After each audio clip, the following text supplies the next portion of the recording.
Assalamualaikum warahmatullahi wabarakatuh. Waalaikumsalam. Alhamdulillah, wassalatu wassalamu ala rasulillah Sayyidina Muhammad ibn Abdillah wa ala alihi wa sahbihi wa man wala wa la hawla wa la quwwata illa billah. Amma ba'd. Para tokoh agama yang hadir di tempat kita pagi hari ini, ada Bapak Fuad Amsari, ada Bapak Sukamto, ada yang mulia Bapak Sa'ad Ibrahim, dan yang lain juga Bapak Khairul Jailani, serta yang tidak dapat saya sebutkan satu persatu tanpa mengurangi rasa hormat saya kepada beliau. Bahkan saya lihat ini sepertinya saya ini yang paling muda. Bapak-bapak yang ada di sini ini secara usia rupanya lebih senior daripada saya. Tapi mudah-mudahan kita bisa berbagi dalam masalah keumatan. Karena di zaman Nabi itu kalau sudah berjuang itu tidak ada namanya tua dan muda. Yang tua berjuang, yang muda juga berjuang. Bahkan anak-anak ini seusia Sayyidina Usama bin Zaid pun berjuang bersama Nabi Muhammad SAW. Dan juga para hadirin hadirat yang sempat mengikuti acara ini, saya ucapkan selamat pagi menjelang siang ini. Mudah-mudahan kita semua mendapatkan berkah dari Allah SWT. Karena pertemuan-pertemuan yang membahas tentang keilmuan, keislaman ini adalah pertemuan yang sangat mulia di hadapan Allah SWT. Walaupun kita di musim pandemi ini tidak bisa jumpa langsung, luring nggak bisa, tapi seperti kita mengadakan webinar ini juga sama dengan luring, tapi itu dicatat oleh malaikat ya, sama dengan pertemuan. Jadi tidak mengurangi arti majelis taklim yang kita laksanakan. Mudah-mudahan itu yang kita harapkan dan kita dapatkan bersama-sama. Allahumma amin. Bapak-bapak, ibu-ibu, hadirin hadirat yang dirahmati oleh Allah, saya tadi disebut oleh Bapak Fuad Amsari sebagai tokoh nasional Nahdlatul Ulama atau NU ya, kultural.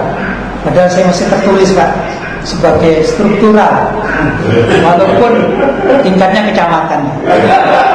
Tapi itu saya syukuri ya, kawan-kawan kecamatan Singosari itu minta saya tidak keluar dari struktur NU di NWC.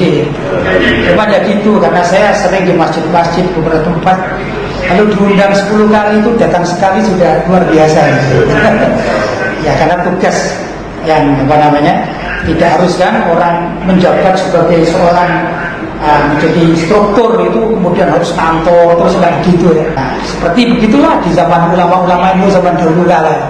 Bahkan mereka di pondok-pondok pesantren pun tidak pernah kantor ke kantornya, kantor resmi itu, tapi berada di pondok-pondok pesantren. Tapi mereka tercatat sebagai pengurus-pengurus NU di zaman dahulu kala gitu ya. Hanya masyarakat saja kurang mengenal gitu. Karena yang dikenal oleh media itu yang ada kalau sekarang yang disebut NU itu aja gitu. Ada demikian ya. Baik ya ikhwan, mohon maaf bukan saya akan bicarakan masalah NU-an sekarang. Tapi mau tidak mau disebut NU, jadi saya akan berbicara sedikit tentang politik nasional dalam pandangan saya pribadi lah sebagai warga NU. Saya ini alhamdulillah kalau dihitung-hitung barangkali 40 tahun hidup di pesantren. Nah, sejak usia balik itu kan mulai dicatat ya. Nah, itu di rumah sudah ada pesantren. Kemudian saya berangkat nyantri, pulang dari Mekah dari pesantren tahun 91.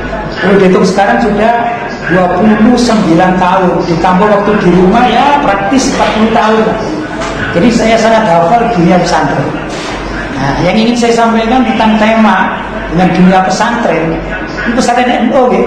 Nah, juga kepada Ustaz Sa'ad ya, saya bicara NU ya, mohon maaf ya. Karena ini kawan kita Muhammadiyah ya. Karena NU Muhammadiyah itu kan bedanya tipis saja ya. Cuma selisih satu gang gitu ya. Tujuannya sama, selisih satu gang kan gitu. Begini, kalau kita bicara tentang hukum syariat yang harus diterapkan di negara manapun ini yang berdiri seperti kita di Indonesia, barangkali juga di Malaysia. Dan kemarin saya menengok satu video dari pimpinan Brunei Darussalam berbicara tentang syariat juga. Artinya di negara-negara terkait yang di situ ada orang Islamnya, mungkin secara kulturnya NU, bukan berarti organisasinya, tapi kulturnya NU, itu sebenarnya mereka harus tahu tentang kehidupan pesantren. Karena bagaimanapun juga NU itu berdiri dari dunia pesantren. Di dunia pesantren itu ada pelajaran-pelajaran syariat yang wajib untuk diamalkan oleh setiap warga NU atau yang berkultur NU. Kalau tidak diamalkan itu khianat kepada pesantren. Saya katakan misalnya pelajaran yang terkecil saja dalam kitab Fathul Qorib misalnya, itu kitab fikih panduan warga NU. Di sana itu ada hukum, ya hukum ini sudah disepakati oleh seluruh umat Islam ya. Tapi saya katakan ini kan dunia pesantren ya, pesantren NU. Orang mencuri itu hukumnya atau sanksinya itu potong tangan, bukan di penjara. Maka siapa saja yang mengaku sebagai warga NU dan mengerti dunia pesantren, kalau ditanya ini kan kita bicara global ya. Kamu santri, tahu nggak kamu hukum mencuri itu diapakan? Nggak ada, itu kitab seluruh dunia yang dipelajari oleh warga NU mulai dari Mbah Hasyim Asy'ari sampai kapanpun yang katakan mencuri wajib dipenjara, nggak ada. Yang mana mencuri itu wajib dipotong tangan. Masalahnya kan kita hidup di zaman sekarang kan belum ada ini ya, sekeliling kita lah, kalau saya bicara di Indonesia yang menerapkan hukum fikih yang dibaca oleh mulai kiai-kiai NU, pendiri NU sampai sekarang kan belum ada yang potong tangan kan. Itu kalau dalam bahasa dunia pesantren, selagi belum bisa, pertama, selagi belum ada hukum bagi pencuri itu dipotong tangan sesuai dengan apa yang tertera di dalam kitab fikih yang dipelajari pesantren-pesantren. Andai kata nggak ada orang yang bicara tentang ini, maka seluruh warga NU berdosa kepada Allah. Kemudian bagaimana dengan potong tangan itu sendiri? Di dalam kitab-kitab yang kita pelajari pesantren-pesantren, maka pemotong tangan itu adalah hakim, yaitu pemerintah. Pemerintah yang mana? Ya tentu pemerintah yang diangkat sesuai dengan kriteria syariat Islam. Sehingga pemerintah ini berani untuk menerapkan potong tangan. Supaya apa? Supaya umat Islam tidak berdosa semuanya di hadapan Allah. Tapi yang dikata nggak ada yang peduli, ya sudahlah kita jalan aja. Maka kapanpun itu di hadapan Allah kan ditanya, jadi pertanyaan, bahkan di kuburan jadi pertanyaan. Setelah marabbuka manabiyuka itu ada pertanyaan. Pertanyaan kurang lebih begini. Kamu baca kitab fikih sudah dipraktekkan belum itu untuk pencuri potong tangan? Kalau ditanya belum, kenapa belum? Ya karena tidak ada pemerintah yang diangkat untuk melaksanakan syariat Islam. Maka ditanya lagi kurang lebih, kenapa kamu tidak angkat pemerintah atau hakim atau pengadil? Ya kalau kita bicara nasional ya presiden gitu, yang mau menjalankan potong tangan bagi pencuri sesuai dengan yang kamu pelajari di dalam kitab-kitab fikih dasar. Bahkan itu diajarkan kepada, kalau di istilah pesantren itu anak-anak santri yang masih ibtidaiyah dasar. Biasanya kelas 1, 2, 3, 4, 5, 6 gitu ya. Kemudian baru mu'alimin gitu ya. Kalau sudah mu'alimin ini kitabnya sudah tinggi-tinggi kan, atau Thalibin, Fathul Mu'in. Nah, kita bicara masih dasar ini. Ya mestinya para kiai itu harus hafal kan? Hafal kitab dasar. Nah ini bagaimana kalau nggak diterapkan? Ya berdosa. Inilah sebenarnya tuntutan di dalam kalangan keluarga ini yang perlu diperhatikan. Kalau kita juga membicarakan tentang hukum Islam secara menyeluruh ya, termasuk juga memilih kriteria kepemimpinan yang bisa melaksanakan syariat Islam gitu ya, dan macam-macam kan syariat Islam itu ya, tidak hanya potong tangan saja, itu contoh kecil kan gitu ya. Termasuk juga bagaimana kalau orang tidak mau bayar zakat misalnya, itu kan ada hukumannya sendiri kan gitu. Kalau zaman Sayyidina Abu Bakar waktu dihunuskan pedang kan begitu ya. Itu terkait dengan hukum Islam yang wajib dipelajari dan diterapkan. Di sana ada yang diistilahkan itu kewajiban kita secara fardhi dan secara jama'i. Kalau kewajiban kita secara fardhi itu individual. Saya katakan individual itu misalnya kita wajib sholat, dalam artinya sholat Allahu Akbar sampai Assalamualaikum itu ya, bukan perintahnya ya. Maka setiap orang yang tidak sholat dia harus berhadapan dengan Allah SWT gitu ya, mempertanggungjawabkan langsung pada Allah SWT. Kenapa kamu tidak sholat gitu, kenapa kamu telat sholat, kenapa kamu gini dan begitu. Ini namanya hukum kita wajib secara fardhi syariat. Ada lagi secara jama'i, kolektif. Kalau tidak dikerjakan maka berdosa semuanya. Saya contohkan pelaksanaan sholat Jumat. Kalau di suatu desa ada tempat ya, masyarakatnya ada, kemudian di situ syarat sholat Jumat terpenuhi, tapi tidak ada yang mau mengerjakan, misalnya malas semuanya gitu, maka seluruh desa itu berdosa pada Allah SWT. Begitu. Ini juga dipelajari di kitab-kitab pesantren gitu. Maka apa yang harus dilakukan? Satu desa wajib melaksanakan sholat Jumat. Yang pertama kali itu apa? Mendirikan masjid. Nah, mendirikan masjid kan susah kalau dilaksanakan sendirian, maka harus dilaksanakan secara kolektif. Sebagaimana umumnya mendirikan masjid-masjid jamek itu kan kolektif ya. Nah, kemudian kepengurusannya juga kolektif. Nah, ini bila mana di suatu desa sudah ada masjid jamaknya, kemudian dilaksanakan sholat Jumat, berarti kewajiban sholat Jumat secara jama'i telah dilaksanakan. Begitu kurang lebih ya. Ini kewajiban. Di antaranya juga kewajiban secara jama'i itu adalah memilih pemimpin yang bisa melaksanakan kitab fikih.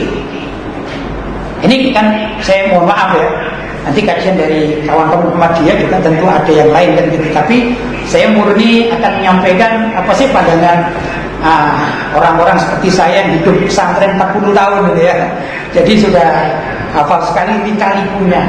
Nah, kalau misalnya kita ini tidak mampu, ketidakmampuan itu ada dua.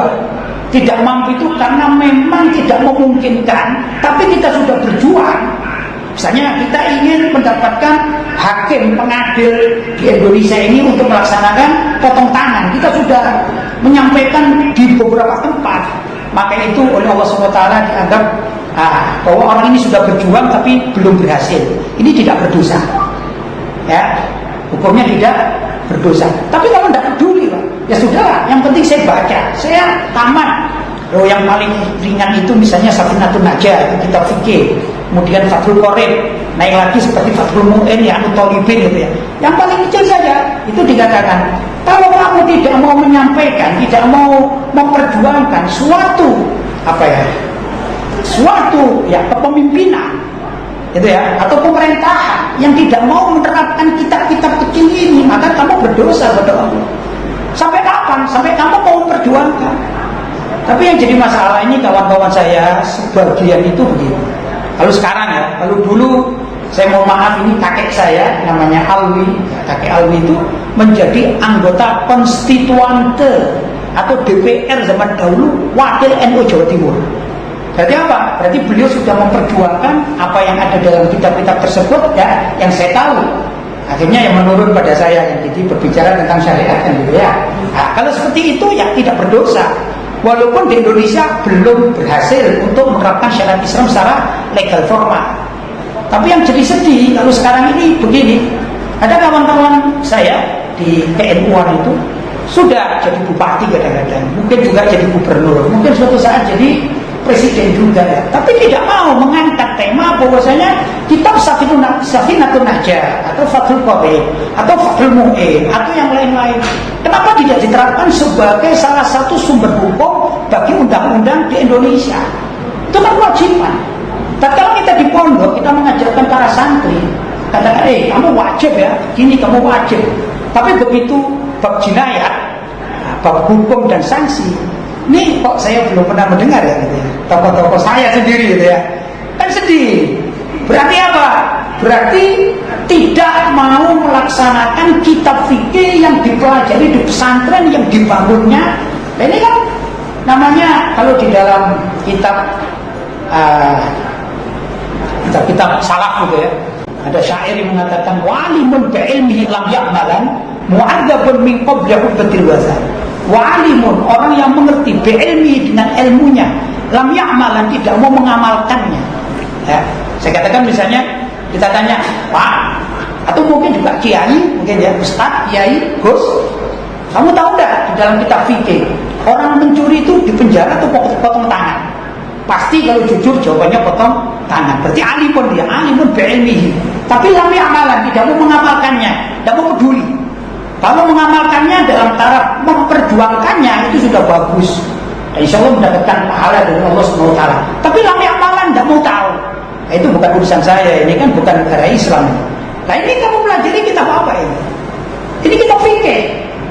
Itu katanya mu'adzabun min qabli hubbatil wazan. Itu kelak di akhirat menurut keyakinan dalam kitab Zubat lah, yang namanya kitab Zubat, itu mu'adzabun akan disiksa min qabli hubbatil wazan, sebelum Allah atau malaikat ya menyiksa penyembah berhala. Jadi orang yang mengerti ilmunya kemudian tidak mau mengamalkan, ya tidak mau dia, apalagi dia sebagai peserta Islamofobia misalnya, anti-Islam. Ini besok menurut keyakinan di kitab Zubat yang dibaca di pesantren itu mu'adzabun akan disiksa min qabli hubbatil wazan, sebelum orang-orang penyembah berhala itu disiksa. Artinya apa? Artinya orang yang alim, orang yang mengerti, orang yang belajar, orang pesantren, santri ya, yang mengerti ini kok tidak peduli, itu ada ancaman. Ini keyakinan dalam kitab-kitab Nahdlatul Ulama sendiri ya. Gitu. Karena itu saya senang sekali kalau diajak diskusi tentang masalah gimana mewarnai Indonesia ini. Maka saya katakan, ayo kita mengatakan atau kita memperjuangkan NKRI bersyariat. Apa itu NKRI bersyariat? Karena dulu di antara dari sekian kemerdekaan Indonesia ini juga tidak lepas dari yang namanya Piagam Jakarta, kan begitu ya.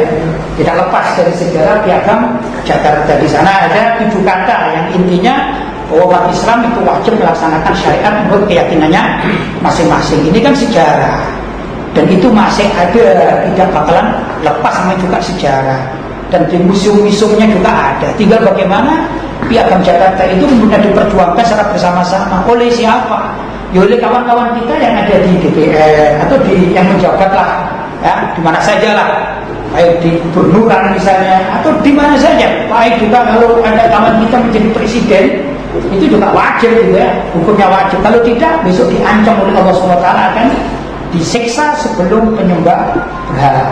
Nah ini terkait dengan dunia pesantren yang juga saya mewakili dunia pesantren ya. Di samping mewakili masyarakat atau warga NU, tapi juga dunia pesantren.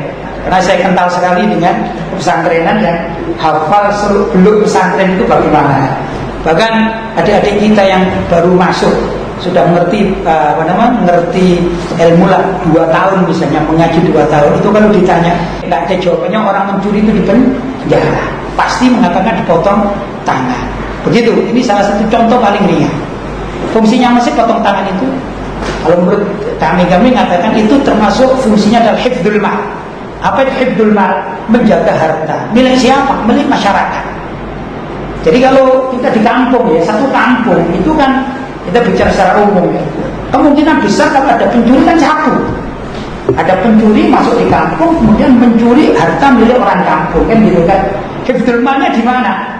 Melindungi harta milik orang kampung dari kejahatan seorang pencuri. Maka dikata pencuri itu tertangkap dan dihukum, vonis hukum potong tangan, itu masyarakat kampung akan selamat. Sedangkan yang berbuat ini yang ya dipotong tangan agar bertobat. Jadi kalau pencurian potong tangan, jangan dilihat potong tangan itu kejam, enggak gitu. Ini pencuri ini lebih kejam daripada kejahatan gitu. Pencurian maksudnya kejam daripada kejahatan membiarkan uang atau hartanya orang kampung dobrak-abrik. Begitu kurang lebih. Demikian juga kalau kita bicara nasional ya, itu kan koruptor itu kan makan uangnya rakyat kan gitu. Nah, makan uang rakyat itu berapa sih? Kalau dari kita misalnya ada dengar ya, koruptor tertangkap. Misalnya dalam satu perkantoran gitu ya, rata-rata ya, di kantor itu ada orang pegawainya 100, yang tangkap paling 7, 10. Siapa? Pelaku koruptor, kan begitu. Kan tidak semuanya, dan tidak mungkin dalam satu kantor ini semuanya melakukan pencurian atau koruptor ya. Kecuali memang kesepakatan, memang mohon maaf ini ya, memang kantornya kantor sudah tidak normal lagi ya. Tapi secara normal orang kan takut mencuri ya, dan merasa dosa, kan begitu secara umum. Maka alangkah baiknya kalau hukum Islam diterapkan, insya Allah Indonesia ini sudah tidak ada koruptor ya. Mulai dari atas sampai bawah ini semuanya dipotong tangan. Itu akan jerah. Kenapa? Karena sesungguhnya hukum atau sanksi hukum ini melindungi dari warga negara itu sendiri. Jadi sekali lagi salah kalau orang mengatakan atau melihat bahwasanya potong tangan sudah tidak relevan ya, atau sudah membahayakan negara. Kenapa? Yang bicara ini mungkin juga pelaku, karena namanya nanti kalau tercatat ini bisa dipotong tangan, kan begitu. Tapi dalam kitab fikih itu diterangkan bahwasanya arti potong tangan sendiri itu hifdzul mal, maksudnya hifdzul mal linnas ya, hifdzul mal linnas gitu ya, menjaga hartanya masyarakat secara umum. Dari apa? Kejahatan oknum-oknum, entah itu muslim atau non muslim, tapi oknum sebagai pencuri. Pencuri itu ada pencuri kelas kampung, kelas kota, daerah, gitu ya. Nah ini antara lain pentingnya kita bersyariat Islam dalam kapasitasnya sebagai warga negara, dan juga pentingnya negara ini melaksanakan syariat Islam. Tentu itu sebagai contoh kecil, masih banyak sekali bagaimana di dalam kitab-kitab fikih yang dipelajari oleh tokoh-tokoh NU nasional, bahkan di pesantren-pesantren itu yang membahas tentang bagaimana kemaslahatan suatu negara bila dikelola dengan hukum yang ada di dalam kitab fikih yang sudah mendarah daging sekali di kalangan warga pesantren. Dan juga alhamdulillah sebagian yang saya lihat dari tokoh-tokoh nasional ya, itu mohon maaf ini nanti di kawan-kawan Muhammadiyah monggo disampaikan juga, tapi saya katakan tokoh-tokoh nasional kita yang berasal dari Nahdlatul Ulama itu kan sudah beberapa kali berperan gitu ya. Cuma satu hal yang mungkin saya ingin memberikan masukan, kalau sekarang sudah atau sedang menjabat di mana saja berada itu, ayo membuka kitab fikih lagi. Yang itu dulu diajarkan oleh ayah-ayah kita, kiai-kiai kita. Jangan sampai pelajaran itu hilang. Karena menjabat artinya hilang, artinya menjabat dengan pemikirannya sendiri tanpa merujuk kepada asal. Kenapa? Kalian ini kok bisa menjabat dan besar di Indonesia? Ya karena saya warga NU. Kenapa? Oh ya saya dulu ada guru. Nah ayo dipelajari lagi ajaran yang sudah diajarkan oleh guru-guru kita, kiai-kiai kita ya, khususnya para pendiri NU yang mereka adalah tokoh-tokoh pesantren yang mengajarkan kitab fikih itu pasti. Karena tidak dikatakan kiai gitu ya, tidak bisa dikatakan kiai kalau dalam dunia pesantren kalau tidak bisa baca kitab fikih. Tapi sekarang kan hanya itu bukan kiai tapi dikiaikan kan gitu kan, dianggap kiai. Bahkan ada juga nama-nama keris itu jadi kiai ini kan gitu ya. Bahkan sapi, kerbau, itu bukan. Tapi kalau namanya kiai dalam artian ulama, maka yang namanya kiai itu wajib utamanya bisa membaca kitab fikih.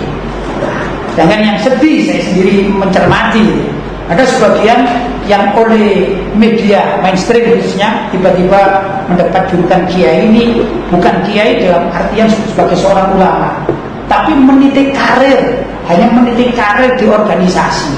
Ya, organisasi.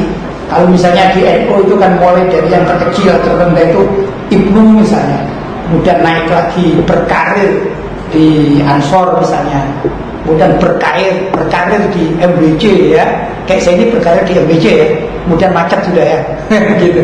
Kemudian naik lagi di PCNU itu semacam kabupaten Kodiamadya ya, tapi berkarir, kemudian sampai pada pusat, masalahnya tidak bisa ngaji fikih. Lah, masyarakat secara umum dikatakan, lah ini kan tokoh NU, pasti kiai. Ngaji fikihnya nggak bisa, Pak. Ini sebenarnya kalau ditinjau dari dunia ke-NU-an dan pesantrenan ya, tidak memenuhi syarat. Ibarat imam itu tidak memenuhi syarat. Sebenarnya juga sekarang kan musim juga ya, ada orang itu menjadi imam masjid karena bagus suaranya. Kalau suara bagus itu kan pemberian Allah. Saya ini suara saya kurang bagus, jadi kori nggak bisa saya. Walaupun EC itu kori nasional, saya nggak bisa karena suara saya tidak mendukung. Nah, ada kadang-kadang kori suaranya bagus, itu kan pemberian Allah ya. Kita yang suaranya nggak bagus nggak bisa menuntut kan gitu.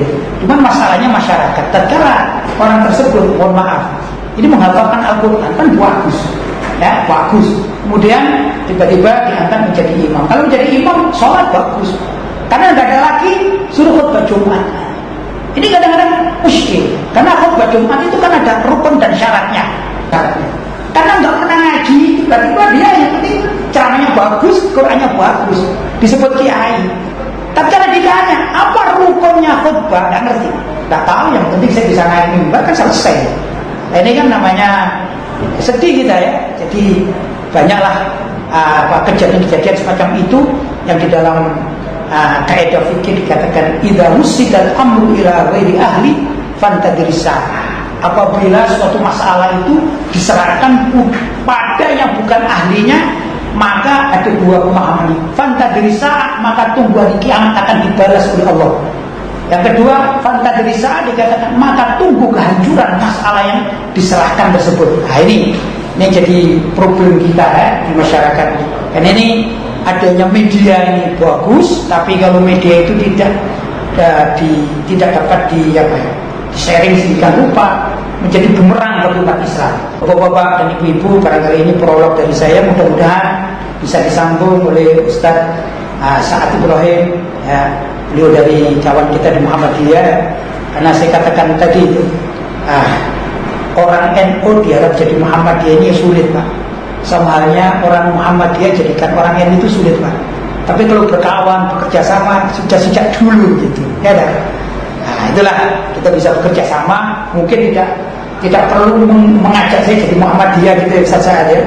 Dan saya juga tidak perlu ngajak Ustaz Sa'ad Ibrahim jadi orang NU gitu ya. Ayo berjalan bersama-sama ini merawat Indonesia ini ya sesuai dengan bidangnya masing-masing, saling menghormati kan begitu. Kalau misalnya ada satu kesalahan dari ormas masing-masing, ayo saling mengingatkan gitu ya. Fatawasau bil haqqi ya gitu ya. Itu yang terpenting.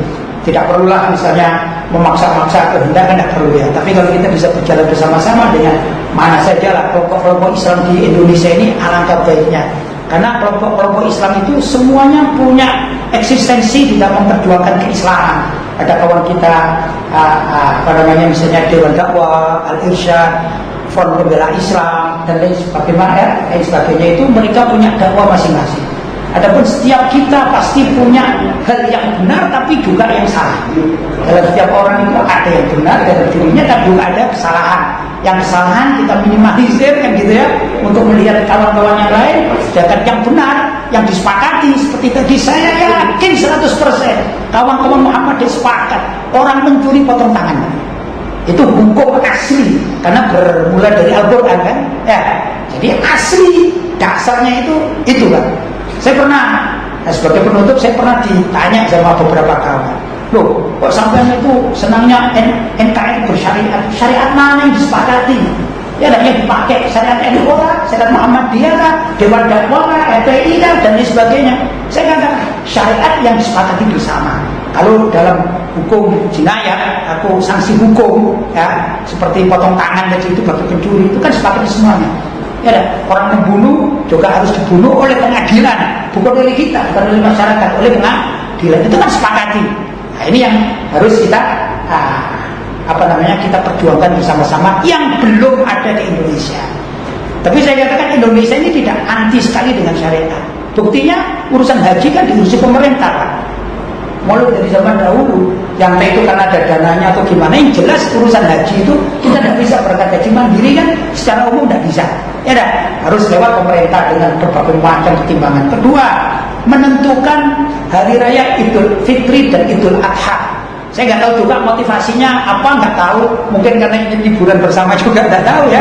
Tapi yang jelas namanya Ru'yatul Hilal itu kan selalu pemerintah ikut campur kan, untuk menentukan ya. Itsbah.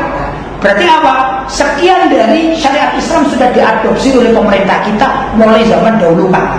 Tinggal kita menyempurnakan. Kalau misalnya sekarang sudah 10%, ayo yang 10, yang 90% kita bersama-sama umat Islam ini memperjuangkan agar syariat Islam bisa dilaksanakan secara legal, formal, konstitusional di Indonesia. Itu harapan kita. Bersyariat ya, bank syariat juga ya diadopsi ya, dan lain sebagainya. Ya, itu mungkin prolog dari saya. Mudah-mudahan ada manfaatnya, mudah-mudahan bisa jadikan diskusi yang baik dari narasumber yang lain. Jadi saya mungkin ada hal-hal yang kurang tepat, saya mohon maaf yang sebesar-besarnya. Ada wa'afu minkum. Wassalamualaikum warahmatullahi wabarakatuh. Waalaikumsalam warahmatullahi wabarakatuh.